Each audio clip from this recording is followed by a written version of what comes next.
advantage to coming after 3 academics, a social worker, and an absolutely brilliant photography presentation. It's that all the heavy lifting on inequality has been done. And in any case, I believe the job of the journalist is not so much to define inequality as to faithfully describe it. I think that's the first of our tasks, really to faithfully describe what we see. I think too it's a profound tragedy that at the very time so many wonderful young people are coming into the profession, highly skilled, highly motivated, that the media itself is undergoing a very regressive transformation, militating against the very ideals that bring those young people to it.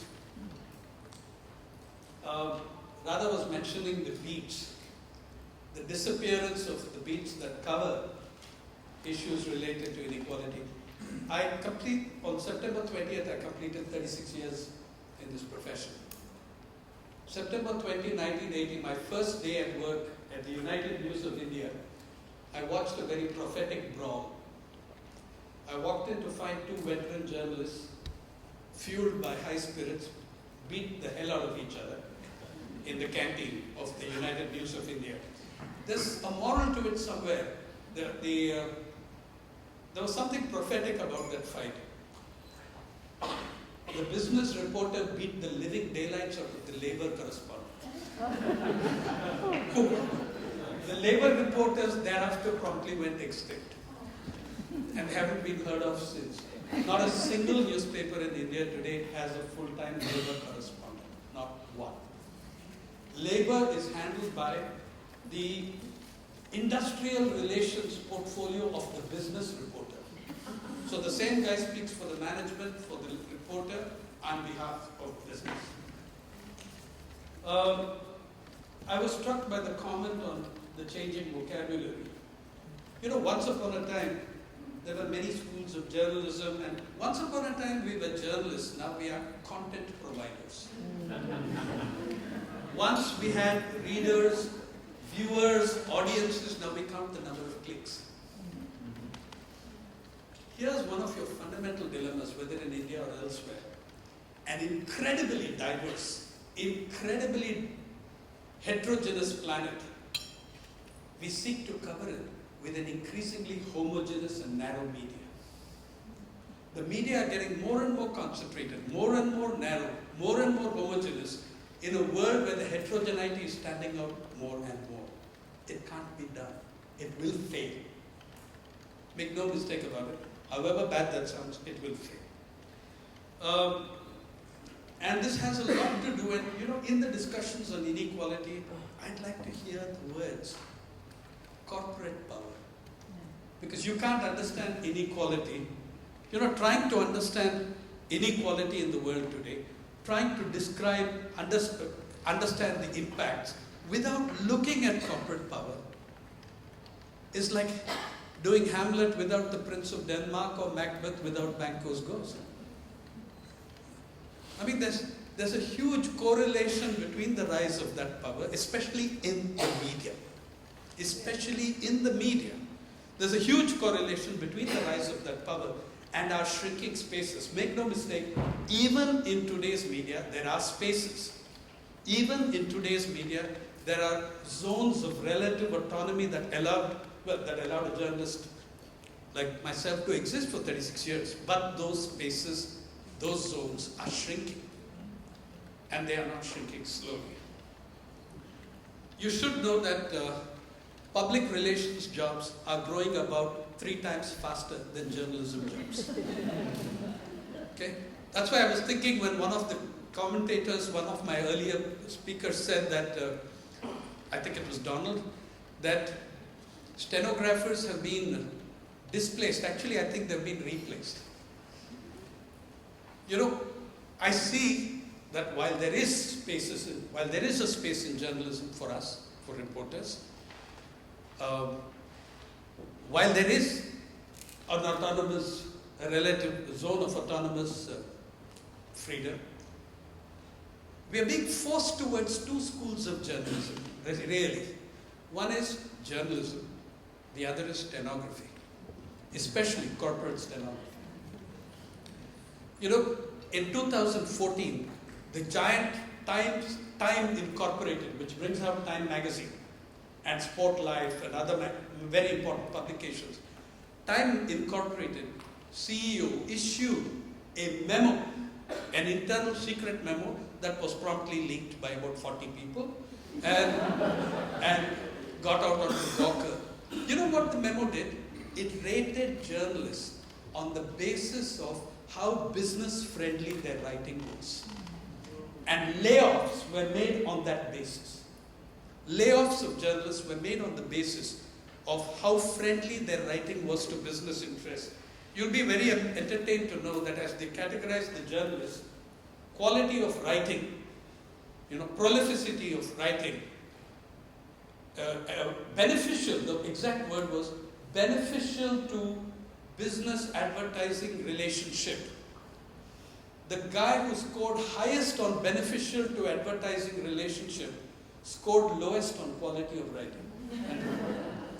Yeah, this was in the Time Incorporated group. Right? So you have an enormous press of corporatization where if you reduce journalism to a revenue stream, then don't look innocent and surprised when you see the results in content. If journalism is nothing more than a revenue stream, you'll get what you pay for. So I think that also, if you remember when the BP gas tragedy took place, David Bairstow of the New York Times wrote a very interesting piece in the Columbia Journalism Review. He was shocked by the fact that when he went in, the crowded press room, the crowded press conference, had many more public relations officers than journalists. So they were not there to ask questions, but to learn answers, so that from the master, which was BP's PR agency. And that was, now here's something else. Every presentation you've had has shown you in terms of inequality, there's a great unraveling going on. And I think we're missing the story. We're missing it more in terms of of the micro stories of everyday people, and we're missing the larger picture. Just look at this, the last decade. Some of the greatest stories. Look, inequality reporting is still going to happen in the media where other reporting also happens. We can't isolate these things. And if you look at the media as a whole, how interesting it is that some of the greatest stories in the last decade have come from non-professional media sources, non-corporate media, from non-professional journalists, WikiLeaks, Edward Snowden, Bradley, now Chelsea Manning. The stories of gigantic impact have come from people completely outside the mainstream corporate media. There's a moral in that somewhere. In fact, huge sections of the media in the last 20 years connived at the rush to war in Iraq, Libya, Syria. This is a fact. You can't deny it, and don't, in looking at investigations, forget to investigate the media itself. Yeah. I think there's a very strong case for investigative journalism. I also think there's a very strong case for investigating journalism. What do we report? Where can we get published? How do we use the digital space? How do we open up spaces within the existing media where we work? I'd just like to take you down a road. Did I leave the... Okay. I'm sorry, did I leave the... It's just a distance of 200 kilometers between Mumbai and Pune, two very prosperous cities in India. You know, I think, as I said, our job is to tell the story. It's not so much to get into the definitions debate, though you have to be aware of those. It's not only about data, though you must use the data, but our job is to give life to that data, to contextualize that data, and to contextualize the lives of people in the exploration of that data. Now, when you drive down from Mumbai to Pune, two very prosperous cities, just the hoardings on the way will tell you a story. Okay? Now, 25 years ago in India, we didn't know the word gated communities. Now, every hoarding promises you one. Okay? Every hoarding promises you one. One, I'm going to show you. It's been cleared. We've managed to stop it with a lot of noise, but if it comes, it's a building complex that can have anywhere between 75, 150 swimming pools in a single building complex, because these are called balcony pools, and there's a swimming pool on every single floor. Keep. Ain't it wonderful? And this is in a state this is in the state of Maharashtra, which claims to be experiencing the worst drought in 70 to 100 years. Okay, sorry. Let me take you back there. Now this is the building where, with 75 floors, because it's got 37 floors on each side, and one for the builder that's an extra large pool.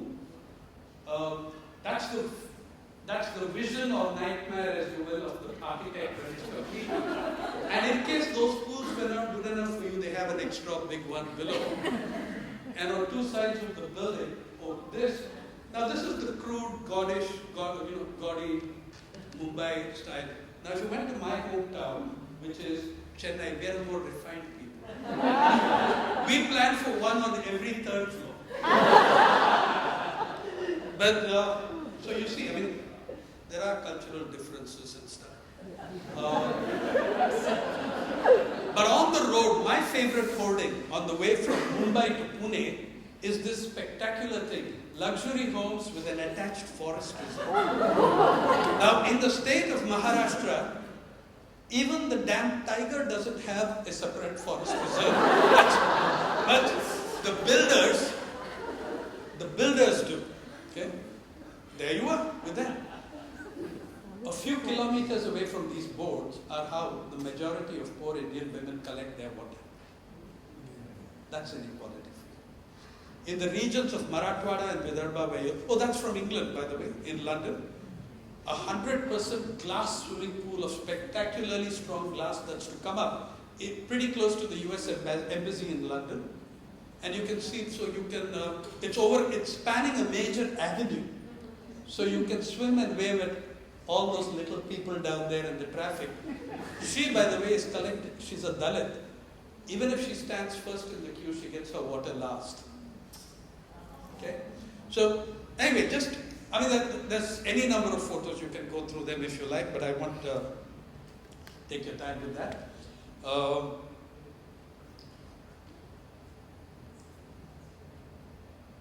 Oh yeah, in 49 degrees temperature in Nagpur, we created a snow dome. It creates snow. And a skating rink inside.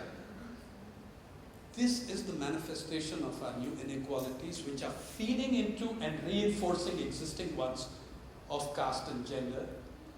Thanks, Keith, you can put that off. There's a hell of a lot of other photos, but you're going to get that picture, very much that kind of a picture of what to do. So then on the way to the airport yesterday in Bangalore, I saw 6 huge hoardings promising gated communities. In the airport, I read a news item that the young son of China's greatest billionaire bought 9 iPhones for his pet dog. Yeah, 9 iPhones. And there's a picture of the dog surrounded by 9 iPhones. That's one smart pooch. And also I was watching on the television the debate on what role inequality is playing in the US elections. And one of the things about those elections itself, who can contest an election today? You today have the two most unpopular candidates in the history of US elections, one of them about to win. All the polls have shown you this, that these are the two most unpopular candidates since polling began. One of them is going to win. It has so much to do with power and that inequality of who can even contest an election. In India, the parliament or the Lok Sabha, the House of the People, in 2004, on the basis of self-declared affidavits, and we know how modest people are when it comes to declaring their wealth, 32% of all Indian parliamentarians in 2004 were multi-millionaires. In 2009, that was 53%. In 2014, it was 82%. 82% of India's MPs are going to represent a country with the largest number of absolute poor and the largest number of hungry in the world. How the heck are you going to do that? And where are we telling that story? How are we telling that story? Many of these words, as the lady who spoke about, I would say, we tell the story through the lives of people. You know, too many of us get overawed by the experts and the officiaries and the economies and the language and the jargon. You know, like for instance, the given that growth is everything. I prefer Edward Abbey, the American ecologist, who said, growth for the sake of growth is the ideology of the cancer cell. That grows. That grows. And the faster it grows, the sooner you're dead. And the idea of infinite growth in a planet of very finite resources, I heard David Attenborough say a while ago that if you believe in infinite growth in a very finite planet, you're either insane or an economist. But look at some of the numbers that have been thrown up in the last few years. Since Oxfam started, say, looking at Credit Suisse's World Wealth Report and putting it to analysis. What did it show you? What did that analysis show you? As of 2015, 62 individual multi-billionaires own more wealth or wealth equal to what half the world's population does. That's about 3.5 billion. Right.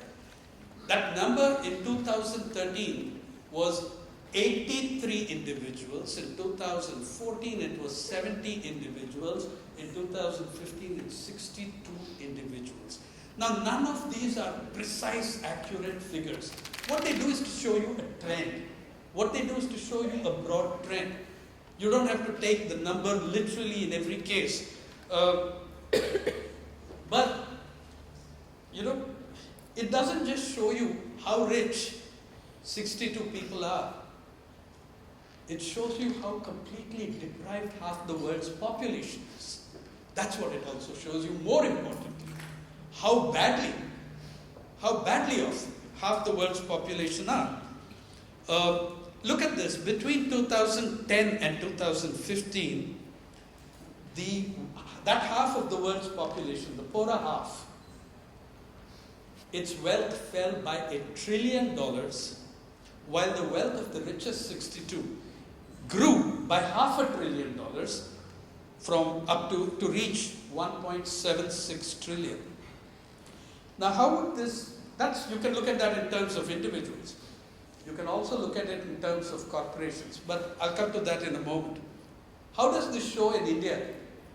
As always, we are ahead of the world. It needs 62 guys to, sorry girls, it's mostly guys.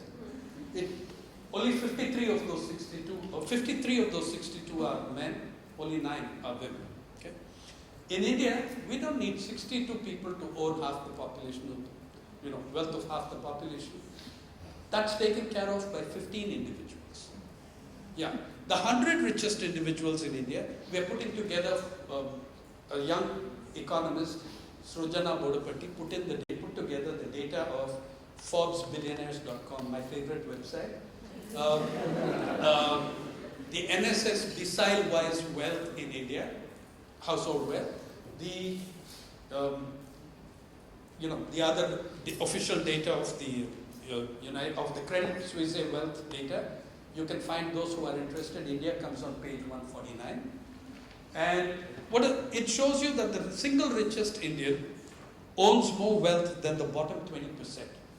Now, it actually shows you how little the bottom 20%, because that single richest Indian owns about 0.55% of the total wealth of the country, whereas the bottom 20% clocks in at 0.5%.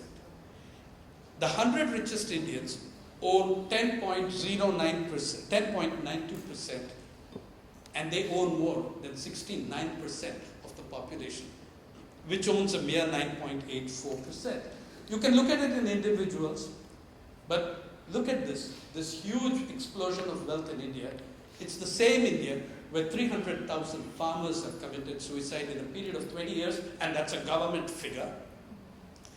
Rural India, with 833 million human beings, where rural Indians are consuming 550 fewer calories a day than they did 40 years ago. Less milk, less vitamin A, less protein than they did 40 years ago. That data comes from what we call the National Nutrition Monitoring Bureau of Hyderabad. It's an official. The data became pretty uncomfortable, but we know what to do with that. We closed down the bureau last year. And that was its last data. Never came out. How do we tell the stories? How do we tell the stories of rural India? How do we tell the stories of hunger? Hunger isn't just about the calories. For me, it's about Gadasu Ramulu, a 73-year-old infirm person going back to the Rural Employment Guarantee Scheme and working at age 73 in 49 degrees Celsius, breaking stone, breaking earth in very dry land. And when I asked him, why the hell are you doing this, Ramulu? He says, what option do I have? My old age monthly pension is 200 rupees. Okay? That's not even $3. Is it $3? At 67? No, it's maybe $3. He says, my monthly pension, old age pension, is 200 rupees. And a kilogram of lentils costs 130. 1 kilogram. A single kilogram of lentils. That's inequality. That's deprivation. Or, when I look at the employment guarantee scheme areas, the National Rural Employment Guarantee Program, and I'm looking at what's happening around there, there's a large group of single women standing there, all above, in their 50s and 60s. And I want to know who they are. The employment guarantee program is based on you making a demand for work in a group. These are all elderly widows. They don't have groups. They have to go there and hope that the official at the space will give them work to do. Or, hunger is also about my being geraud in a village, meaning hemmed in by very angry mothers at the height of a heat wave in Telangana. Why was I geraud? I hate admitting it, but I was mistaken for a government official. And they were yelling at me and saying, open the schools. I said, the schools are on holiday. The government declared holidays 20 days earlier because of the heat wave. Your kids are dying. They said better they die of heat than of hunger. You know why? They wanted the schools reopened. Why mothers wanted the schools reopened? Because the only meal the children got was the midday meal at the school. They said better our children die of heat than of hunger. What about what's hunger? Mumbai, richest city in India. On the border of Mumbai is the district of Thane, a tribal district.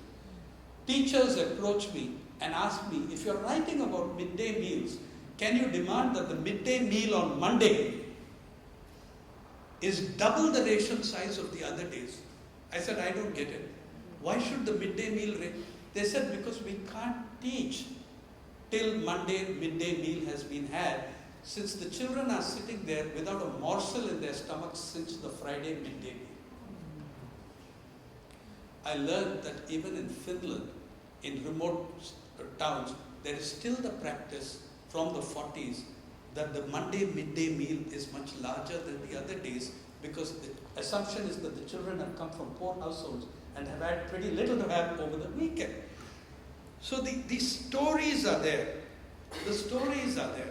Do we tell the stories of the farm suicides? Yes, we use the data of the government, that's what I do. But do we tell it from the expert committee reports? Or why can't we tell those stories from the suicide notes of the farmers? Some of which I've read are a page of Dickens on money lending, on usury. Yeah. The latest, Baban Rao Popte in Vidarbha, a young 21-year-old who says, the children of the rich can play in the Indian Premier League and the volleyball leagues. What about the children of farmers and the poor? The children of professors and lecturers in colleges, they can afford the fees of 100,000 rupees for engineering colleges. What about us? We can't afford anything. Okay? What is astonishing about the suicide notes of the farmers committing suicide in the state of Maharashtra, they are not addressed to their families. They're not addressed to their loved ones. The farmers committing suicide are addressing their notes to the finance minister, to the prime minister, to the chief minister. They recognize that much of their misery is policy driven. They recognize that. When are we as reporters going to recognize that? When are we going to make those linkages? As I said, we've looked at those wealth figures. Here's my understanding. The stories lie not in stories of absolute poverty and deprivation, but they lie at the intersections of the different realities. The multi-billionaires and the swimming pools, these are a reality.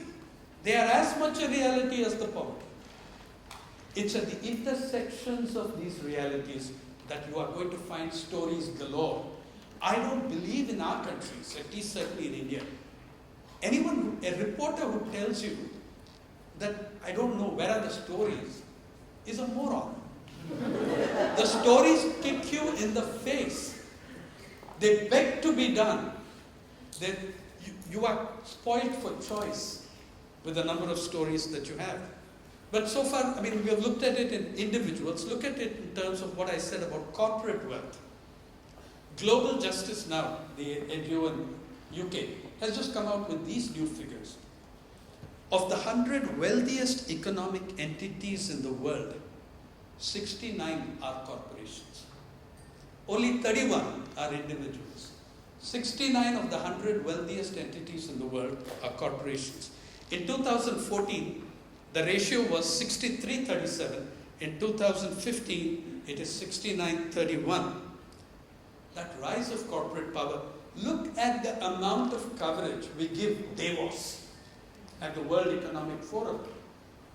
There were teams of Indian television channels at Davos each year. Guys, channels which would not send a reporter to cover a drought 200 kilometers from their studio. But how did they all afford to go to Davos? The costliest city at that time, in the costliest of countries, in Switzerland.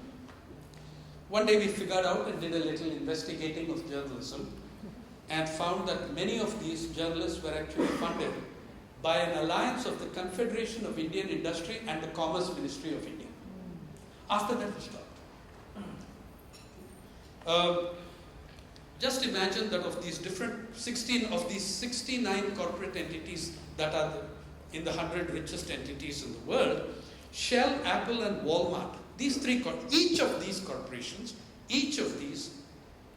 makes more in revenue than the world's poorest 180 countries. And you know what they call poorest? That includes, by the way, Ireland, Greece, South Africa, Vietnam, and Colombia. They make more revenue than the 180 countries combined. The top 10 largest corporations combine a value of 2.9 trillion, which is larger than China's economy. Walmart alone, 482 billion, which is individually larger than, say, the economies of Spain, Australia, Netherlands, in terms of the money making or turnover each year. In every case, you're looking at things that are happening around us the 2008 collapse. One of the things, I mean, how smug we are. We reported the Arab Rising, the Arab Spring, as an achievement of Google and Twitter.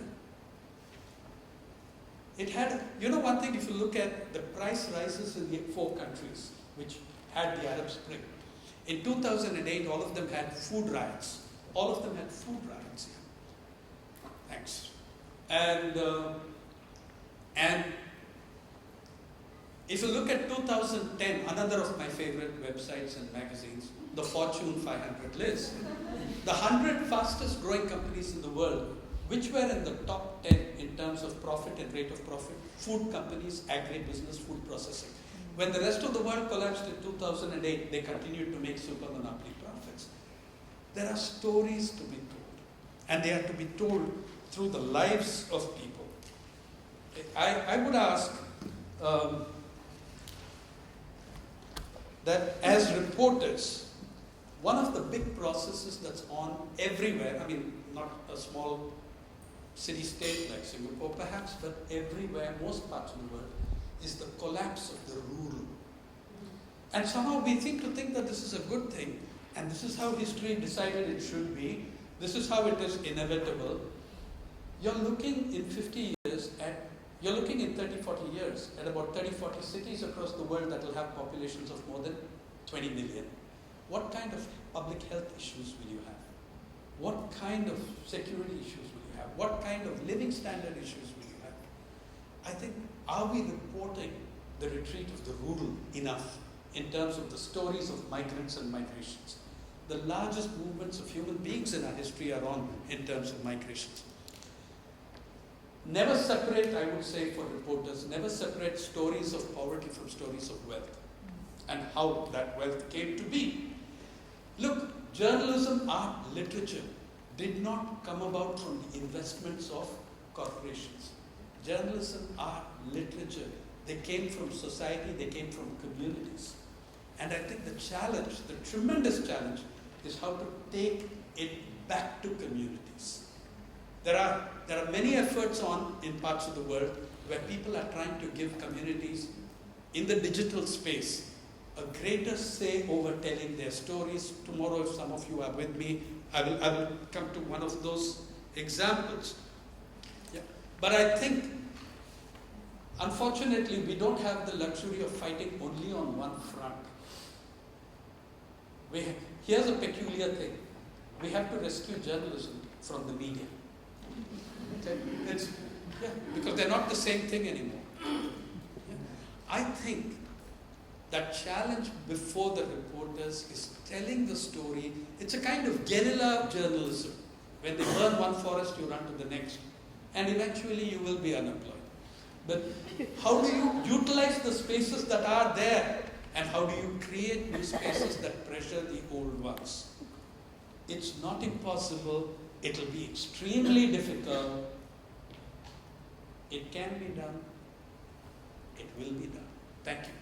I want to start with where you left off. You said there are spaces that can be created for journalists to tell these stories in existing media, in mainstream media. How do we do this? Because we do have a lot of young, impassioned journalists who want to report this, but because of owners and editors and revenue considerations, you would rather be a Daily Mail than The Guardian, for instance. So how do we create those spaces?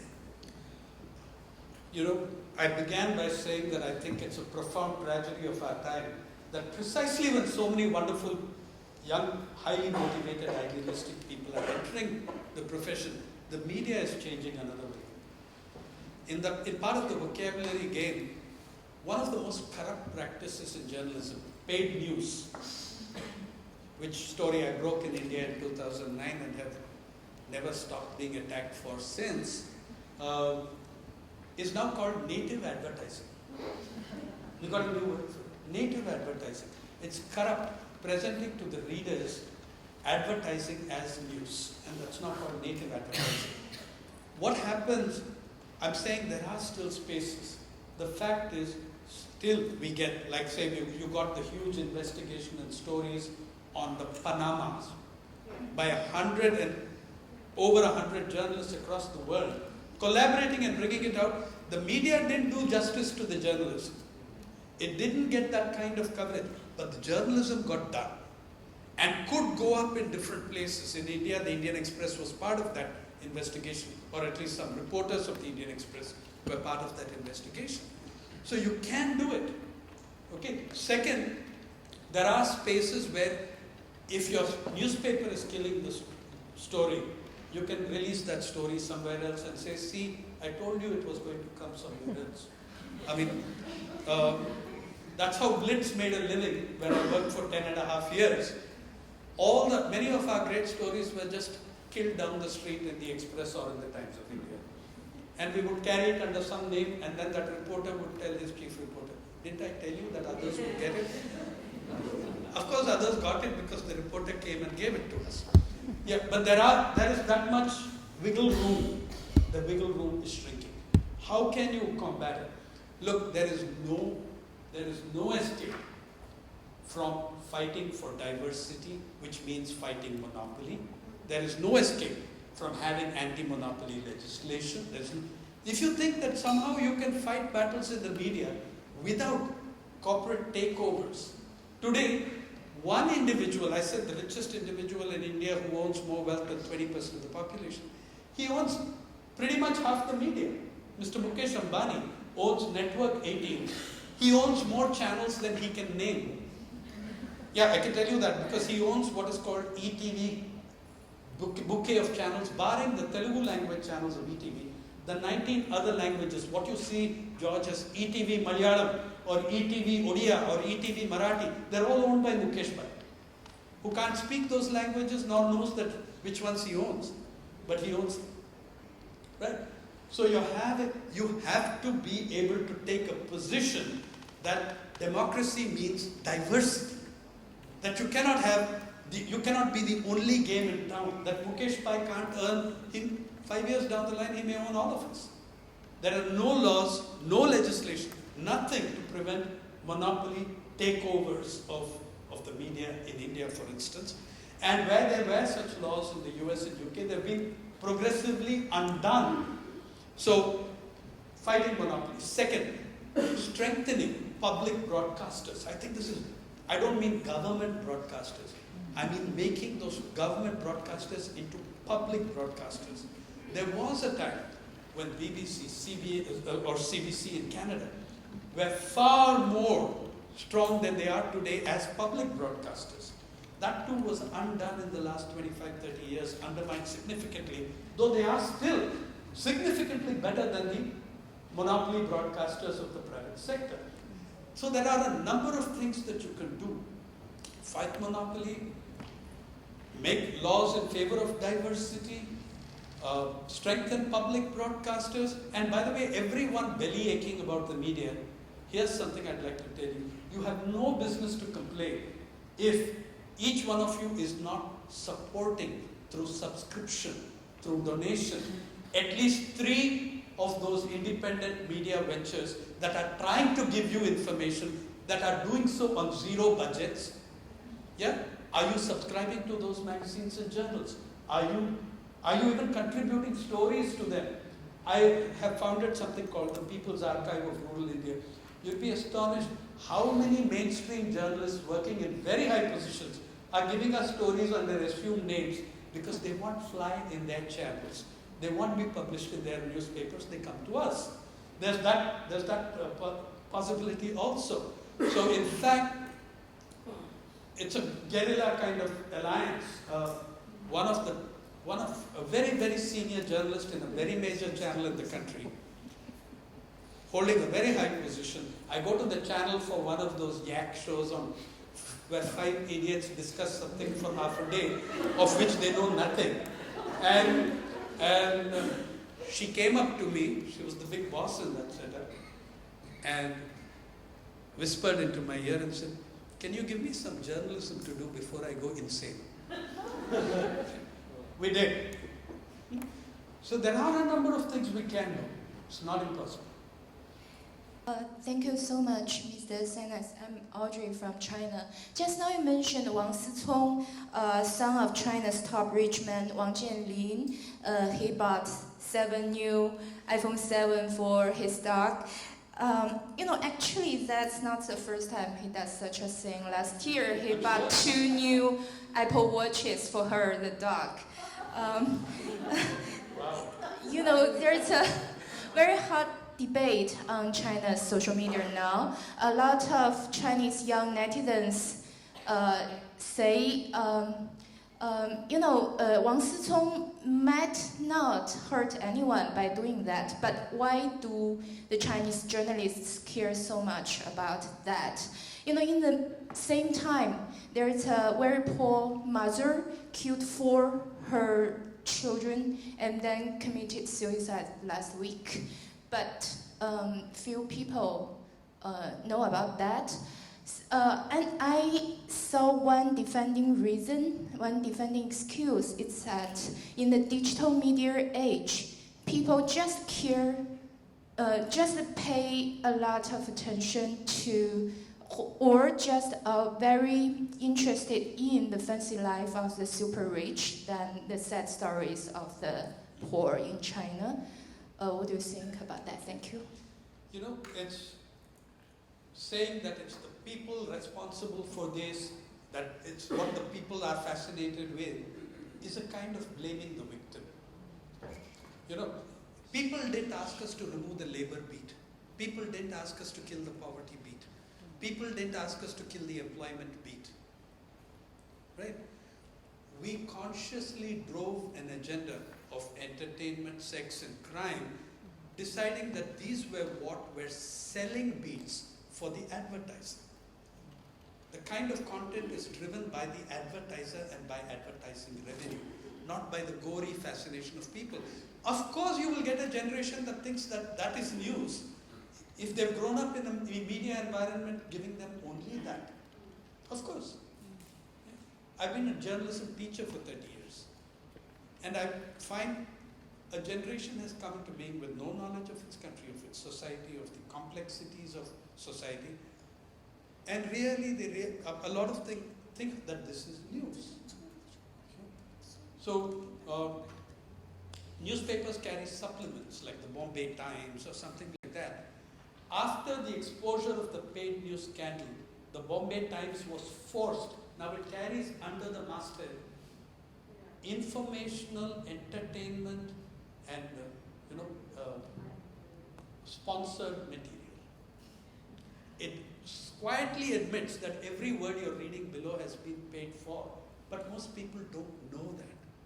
Now, if I grow you up on a diet of media trivia, there is a point at which a generation will think that this is what media are about. And by the way, that's why there is so much disillusionment too and disenchantment amongst idealistic young people about the media who shifted to, therefore, social media and think that that is a new forum. It is, it isn't. Both ways. One of the exaggerations of what's happening, one of the exaggerations is also in the fact, my friend, unfortunately, the digital monopolies are the greatest monopolies amongst the monopolies. Google earns 74% of search. eBay, what is its percentage of commercial transactions? 7 digital monopolies have it pretty much sewn up on the net. But still, there are larger zones of relative autonomy. The problem with those two kind of stories is precisely what I was talking about. The journalism didn't do the job of juxtaposing those two stories powerfully. Between the mother who killed her children and the Apple Watches for that pooch. I'm saying the story is at the intersection of those two realities. Yeah. If we believe that poverty has nothing to do with the incredible wealth of the few, and inequality has nothing to do with the unbelievable wealth of the few, then we are really arguing that poverty deprivation is like a disease. It has nothing to do with anything else. It's a genetic thing. I don't buy that. So I'm saying, the challenge is in telling the story in such a way in putting those different realities together and showing your readers what's happening? My name is Arshad and I'm from Bangladesh. And Sainath, you and I were more or less put in the same number of years in this profession. I recently came back from the United States after spending 14 years to do some journalism in my own country, and I'll give you just two examples of what I experienced and what you just described. The mindset of journalists have changed and has gone a dramatic transformation which I did not realize until I came back. And most journalists these days that I work with, they say, we need good life. We need cars. We must have all these gadgets of. So I said, when I started, I always traveled by bus because the newspaper that hired me to train journalists, which is the largest newspaper in Bangladesh and the richest one, is Prothom Alo. And the editor told me they have given cars to 69 journalists. And I was horrified. I said, what? Where is the money coming from? And the money, as you mentioned about these corporations, the cell phone companies, they have monopolized the market, and you will not see a single reporting on any cell phone companies because they are the biggest evaders of tax. Nobody will report that. And so I said, okay, but since we are journalists, we have to be compassionate about the common people because our job is to give voice to the voiceless. So let's focus on that. We will go to the field to find out about what's going on with the common people and report about that. And I proposed a project. I said, there are so many people coming from rural areas to the city, and we just can't live there anymore because there are so many homeless people living on the street. So I said, okay, I need 2 reporters, and we will just pick 4 people living on the footpath, pick 2 women and 2 men, and follow them for 7 days. Where do they go? How do they make their living? Where do they do the toilets? And then follow them back to their villages. We will send photographers. I convinced the editor, and he was also convinced, and he said, we will do the story. And then we will just serialize these things, what compelled them to come to city and embrace this kind of subhuman life. And you won't believe, after 2 months of trying, I could not convince the reporters to do that story. And they come to me, they said, oh, there is a big press conference at a 5-star hotel. Can I go there? So I don't know whether... I get the point. Yes, thank you. I get the point, but I differ with you on one slight part of it. The factual presentation of what you've said, by the way, about tracking those homeless or the migrants and going back to their villages, I think that's a great idea. It's something that I've done for years, but I'm now trying those people who migrate and come up and go back, let's try making them the reporters. You'll be surprised what fantastic material you'll get. Photographs from completely different set of eyes, perspectives from completely uncluttered minds. If those people themselves are reporters, if you can develop that, then you will break that exercise. Now, I fully understand and share your anguish over the way the media are going. I do that. But Arshad, I would say that I find the far greater cynicism in our generation, not in those of the young. The young may not yet know better. We know better. How many of your colleagues and mine have made that transition to that, embrace the better life ideal and completely, I said journalism is now coming to boiling down to 2 schools. One is journalism and the other is stenography. We just take down, like the cell phones, we take down what we are told. Increasingly, that stenography element is, and let me say here a small, I keep using this example of journalism and stenography, and one day, an old gentleman in Chennai, it had to be in Mylapore, Chennai, got up and protested strongly and vigorously against my use of this analogy. So I said, sir, I'm sorry if I have offended you. He was a very elderly gentleman. I said, I'm very sorry if I have offended you. I said, who are you, sir? He said, you, every time, Sainathji, I've heard you so many times, you keep saying journalists are becoming stenographers. I said, what have I said wrong? He said, I'm a stenographer.